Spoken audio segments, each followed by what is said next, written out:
essential computer science terminology. The CPU, which stands for Central Processing Unit, is the most important part of the computer. It processes data and instructions and outputs information based on data and instructions given by other components of the computer. Each of the processing chips inside the CPU is called a core, and a computer can have multiple cores. It can have 1, 2, 4, 6, 8, maybe even more. And the more cores inside a computer, typically the more processing power the CPU has. The ALU, which stands for Arithmetic and Logic Unit, lies within the CPU, and it is the part of the CPU that performs arithmetic and logic. Arithmetic includes addition, subtraction, multiplication, and division, and logic includes the comparison functions such as AND, OR, XOR, those ones, etc. The control unit, also within the CPU, receives instructions before they get to the ALU and essentially translates the instructions for the ALU to be able to process. Machine language is basically the language that computers and other machines are built to run on, and it's just binary and multiple digits that tell the computer or machine what to do. An instruction set is a list of machine language that tells the computer what to do.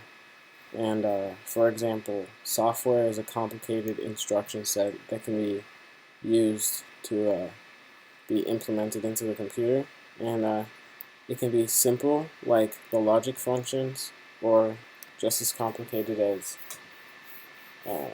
other softwares.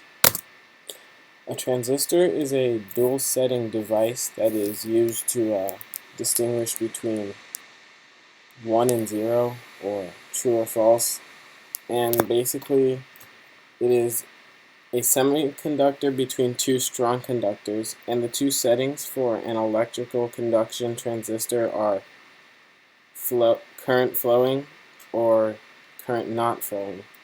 And for the current to be flowing, what needs to happen is that the semiconductor between the two strong conductors must be charged by a slight electrical pulse, and that electric charge will complete the circuit.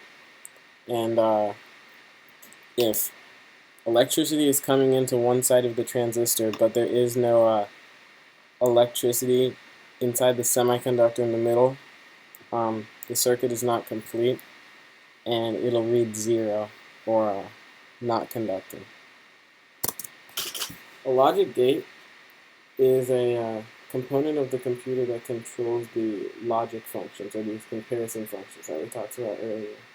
And it's basically shaped in a way, a circuit shaped in a way that for it to be connected, or a complete circuit, the desired function must be met, or the requirement must be met. So for example, a conduction gate shaped in a way that means that both ends must be charged for the gate to read true would be an AND gate, or a situation where one gate can be charged for the full gate to read true would be an OR gate.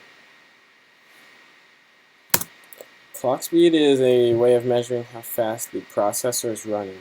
And processors basically, their speed basically is determined by the pulses that are created inside the core. And those are measured in millions of pulses per second, or yeah. RAM stands for Random Access Memory. It's pretty much the most common type of memory, and it comes in memory sticks, usually green, that attach to the motherboard. And it's called random because it can pull memory from the stick, like a random piece of memory, without having to go in order and touching the preceding memory. So there's no order that it must follow to pull memory from the device, or the stick. ROM, R-O-M, stands for read-only memory. It can only be read, and it can't be edited or changed. For example, programs that come in CDs, like a video game or Windows 7 or 10, would be a read-only memory.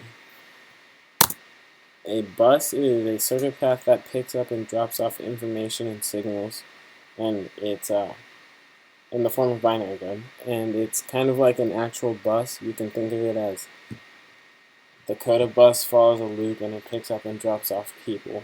So yeah. I/O, or I/O, stands for input/output. There are many instances where you'll see input and output happening within your computer. A really simple one is when you type on your keyboard, the keyboard sends information into your computer, so that's input. And then your computer sends information back towards your monitor, so you can see what you're doing on Microsoft Word. So that's output. Okay, so what's the difference between 32-bit and 64-bit? Well, basically the bit represents how much data a CPU can store. For example, a 32-bit processor can store 2 to the power of 2 to the 32nd power different values such as instructions, numbers, addresses, etc. So if it was a 64-bit computer, it could store 2 to the power of 64 values. A program is a series of instructions or a list of code written by a person in order to get a computer to do something or complete a given task. Software are the programs themselves, or the non-physical components of the computer. So that would include Windows 10 is a software, different programs, kind of softwares. So yes. Hardware are the physical components of the computer. So nothing electronic, so it's the actual mechanical components. So that would include your graphics card, motherboard, CPU, etc. All the parts of the computer.